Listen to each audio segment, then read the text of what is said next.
Hello दोस्तों, स्वागत है आपका आपके अपने YouTube चैनल स्टडी साइकोलॉजी में, जहां आपने कल हमारे साथ साइकोलॉजी यानी मनोविज्ञान का सामान्य परिचय डिस्कस किया था और हमने बात खत्म की थी इसके लास्ट में मनोविज्ञान की 14 शाखाएं बताते हुए, जिसमें से आपकी अंतिम शाखा थी शिक्षा मनोविज्ञान।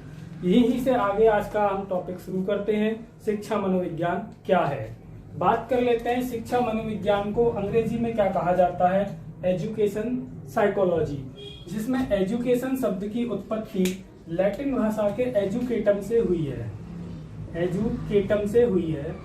एजुकेटम दो शब्दों से मिलकर बना है, एक होता है ई और एक होता है ड्यूको, जिसमें ई का मतलब होता है अंदर से और ड्यूको का मतलब होता है बाहर लाना या फिर बाहर निकालना।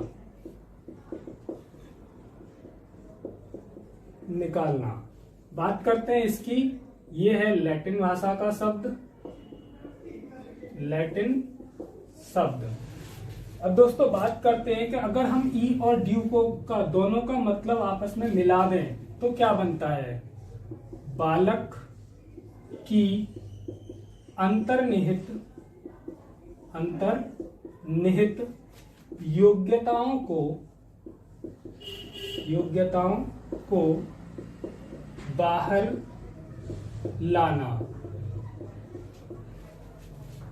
तो दोस्तों हमने अभी तक सीखा एजुकेशन साइकोलॉजी में एजुकेशन शब्द की उत्पत्ति लैटिन भाषा के एजुकेटम से हुई है, जो दो शब्दों से मिलकर बना है, ई और ड्यूको। ई का मतलब होता है अंदर से और ड्यूको का मतलब होता है बाहर लाना, अर्थात बालक की अंतर्निहित योग्यताओं को बाहर लाना। लेकिन कुछ मनोवैज्ञानिक इसकी उत्पत्ति अन्य शब्दों से भी मानते हैं, जैसे एजुकेयर, जैसे एजुसियर। इनका मतलब भी वही होता है, जैसे आगे बढ़ाना, विकास करना, विकसित करना,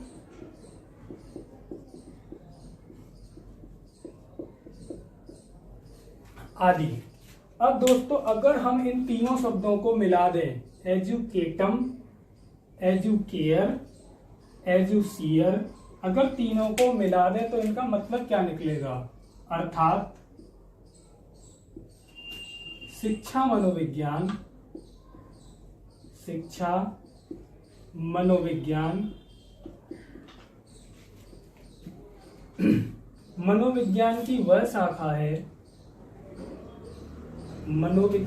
की वह शाखा है जो शैक्षिक परिस्थितियों में बालक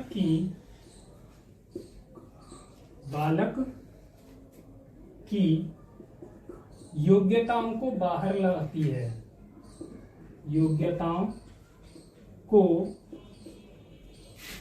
बाहर लाती है। तो दोस्तों अभी हमने बात की कि शिक्षा मनोविज्ञान का अर्थ क्या है। शिक्षा मनोविज्ञान का अर्थ है कि मनोविज्ञान की वह शाखा जो शैक्षिक परिस्थितियों में बालक की अंतर्निहित योग्यताओं को बाहर लाने वाला विज्ञान। बात कर लेते हैं शिक्षा मनोविज्ञान की उत्पत्ति कब हुई। शिक्षा मनोविज्ञान की उत्पत्ति कब हुई? तो दोस्तों इसकी उत्पत्ति 1900 ईस्वी में हुई। 1900 ईस्वी में हुई, लेकिन थॉर्नडाइक के प्रयासों के द्वारा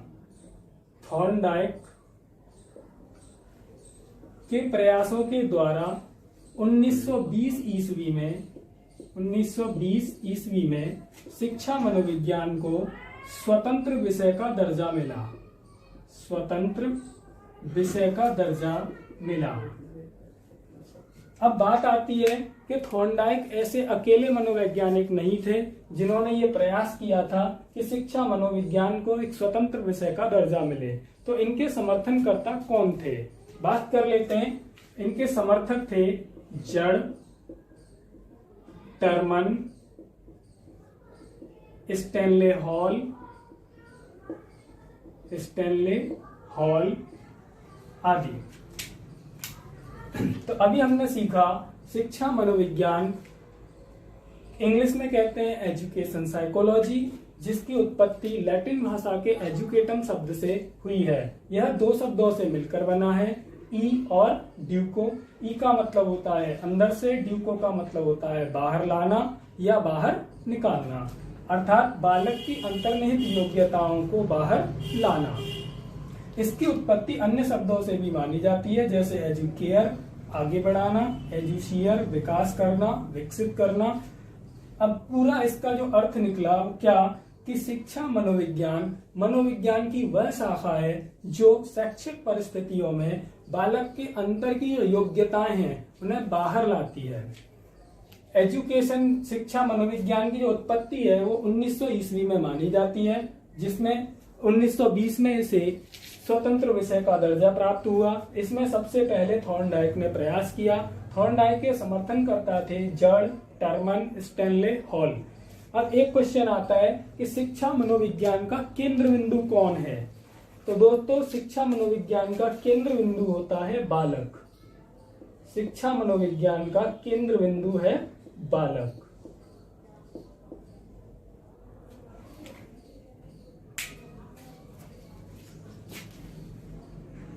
दोस्तों उम्मीद है आपके अच्छे से समझ में आया होगा। एक बार इसको नोट कर लीजिए, फिर इसको रफ करते हैं और इससे आगे की चर्चा शुरू करते हैं।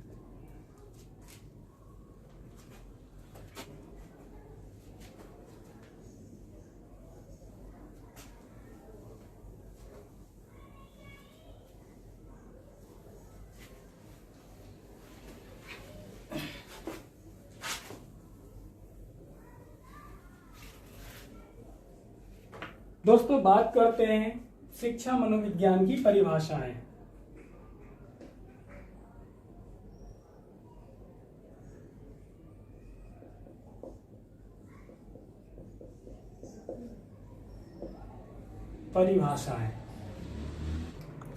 तो दोस्तों बात कर रहे थे हम परिभाषाओं की। सीख लेते हैं एक बार कि शिक्षा मनोविज्ञान की परिभाषाएं कौन कौन सी है। जैसे क्रो एंड क्रो के अनुसार इन्होंने बोला शिक्षा मनोविज्ञान व्यक्ति के जन्म से लेकर वृद्धावस्था तक सीखने के अनुभवों का वर्णन और व्याख्या करता है। आगे हम बात कर लेते हैं दूसरी परिभाषा स्किनर के अनुसार। स्किनर की 3 परिभाषाएं दी हैं, जिसमें से पहली है शिक्षा मनोविज्ञान शैक्षिक परिस्थितियों में मानवीय व्यवहार का अध्ययन करता है। दूसरी है शिक्षा मनोविज्ञान शिक्षकों की तैयारी की आधारशिला है। तीसरी है शिक्षा मनोविज्ञान की वह शाखा है जो सीखने सिखाने की प्रक्रिया का अध्ययन करता है। आगे बात करते हैं पील के अनुसार शिक्षा मनोविज्ञान शिक्षा का विज्ञान है। शिक्षा का विज्ञान किसने कहा? पील। स्टीफन इन्होंने कहा शिक्षा मनोविज्ञान शैक्षिक विकास का क्रमबद्ध अध्ययन है। आगे है जेम्स ड्रेवर, इन्होंने कहा शिक्षा मनोविज्ञान की वह शाखा है जो मनोवैज्ञानिक सिद्धांतों और खोजों के प्रयोग के साथ शिक्षा की समस्याओं के वैज्ञानिक अध्ययन से संबंधित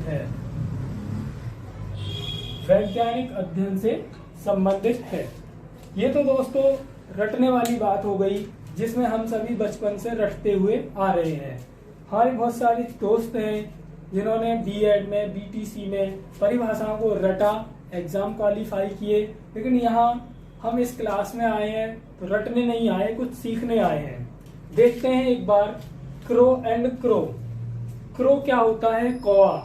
क्रो क्या होता है? कौआ। जब एक कौआ दूसरे कौए से अपनी बातें कहता है तो कैसे कहता है? आपने सुना होगा, काव काव करता है। ऐसे ही एक इंसान जब दूसरे इंसान से अपनी बातें कहता है तो कैसे?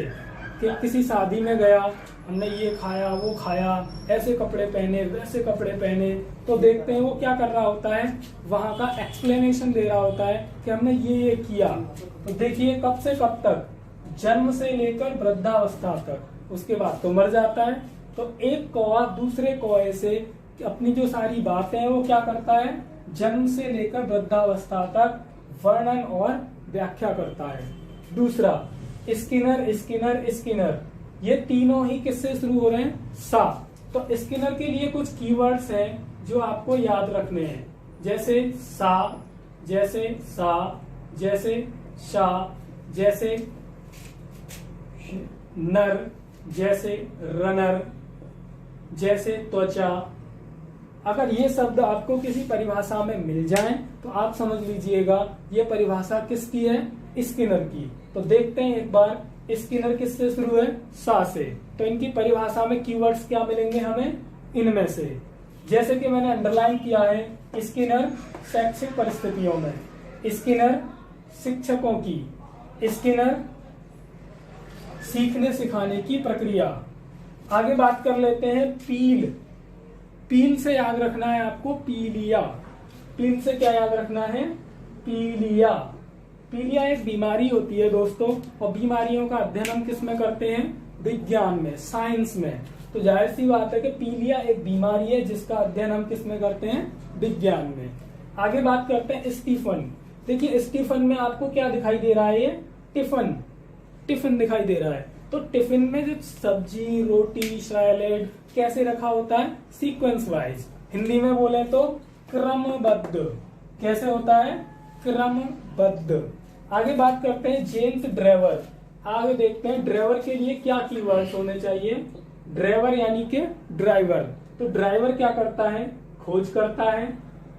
ड्राइवर क्या करता है, एक जगह से दूसरी जगह जाता है।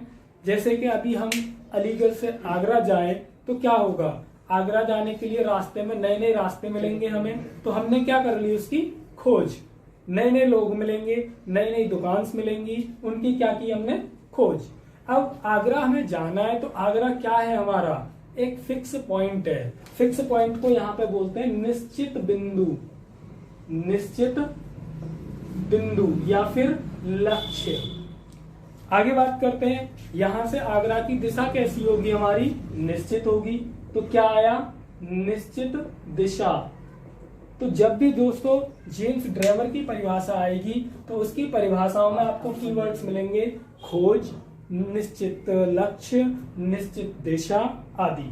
जैसे कि यहाँ पर जेम्स ड्रेवर, ड्रेवर से याद रखना है ड्राइवर, और ड्राइवर क्या करते हैं, खोज। देखिए शिक्षा मनोविज्ञान, मनोविज्ञान की वह शाखा है जो मनोवैज्ञानिक सिद्धांतों और खोजों के प्रयोग के साथ साथ शिक्षा की समस्याओं के वैज्ञानिक अध्ययन से संबंधित है। तो दोस्तों आपको ये परिभाषाएं उम्मीद है बहुत अच्छे से याद हो गई होंगी। कभी ना भूलने वाली परिभाषाएं ऐसे याद की जाती हैं, और इससे भी ज्यादा महत्वपूर्ण परिभाषाएं जो आपको चुटकियों में याद हो जाएंगी। ऐसे ही बहुत अच्छी अच्छी ट्रिक्स के साथ हम आपके साथ मनोविज्ञान डिस्कस करने वाले हैं, जहां आप देखेंगे कि इतनी लंबी लंबी बड़ी बड़ी परिभाषाओं को बिना किसी टेंशन के एक बार पढ़ने से ही हमें कैसे याद हो जाती है। तो दोस्तों एक बार इन्हें आप लिख लीजिए, नोट कर लीजिए। सुंदर सुंदर से आप और हम मिलकर नोट्स बनाते हैं। इसके बाद में आपको किसी भी बुक की, किसी भी यूट्यूब चैनल की कोई आवश्यकता नहीं पड़ने वाली।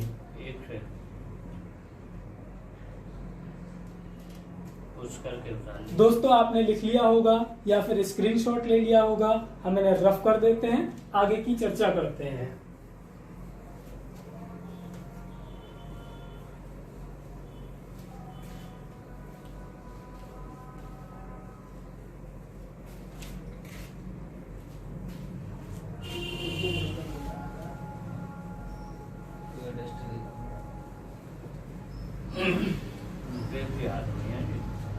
तो दोस्तों अभी अगला हेडिंग है हमारा, बात करते हैं दोस्तों आगे हेडिंग की। हम हेडिंग है शिक्षा मनोविज्ञान, शिक्षा मनोविज्ञान की प्रकृति, शिक्षा मनोविज्ञान की प्रकृति अर्थात नेचर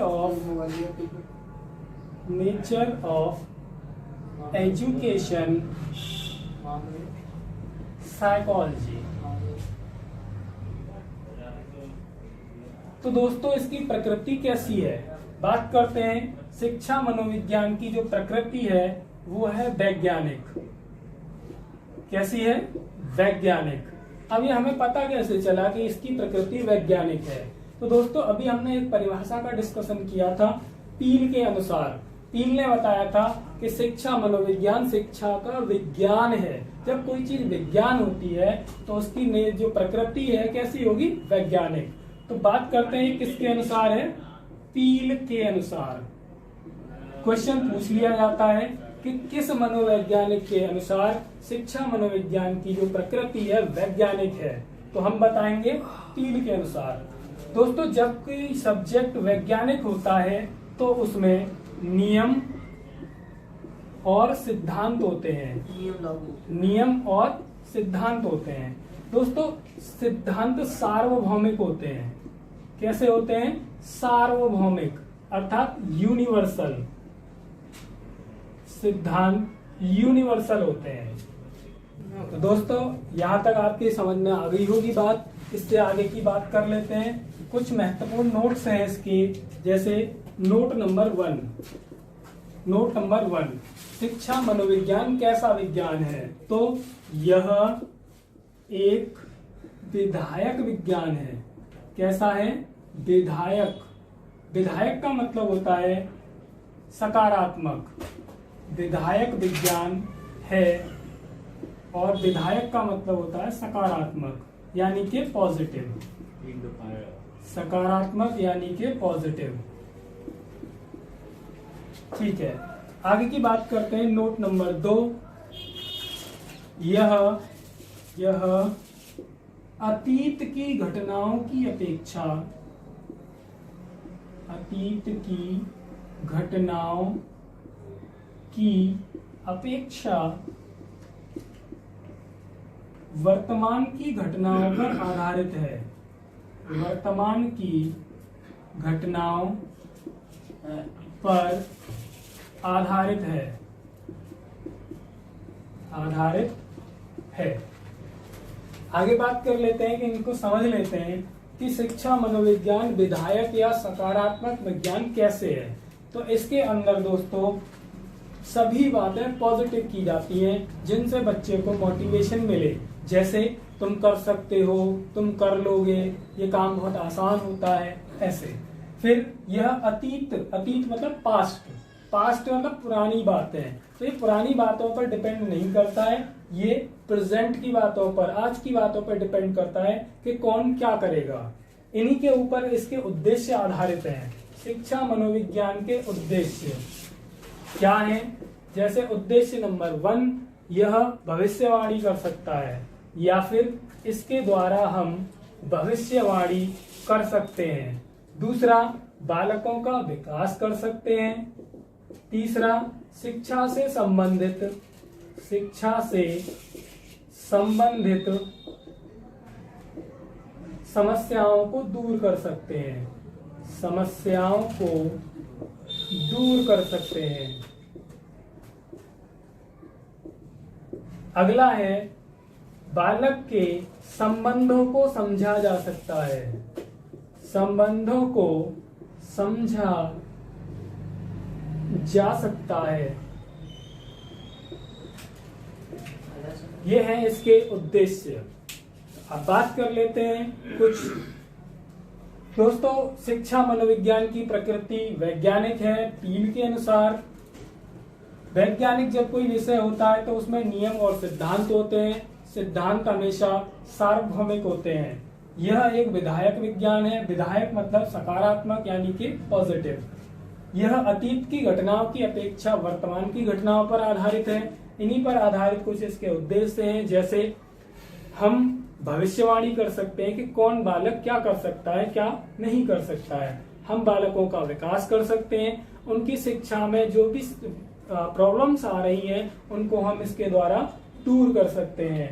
इसके बालकों के जो संबंध होते हैं, जो सामाजिक संबंध होते हैं, उन्हें बहुत अच्छे से समझ सकते हैं।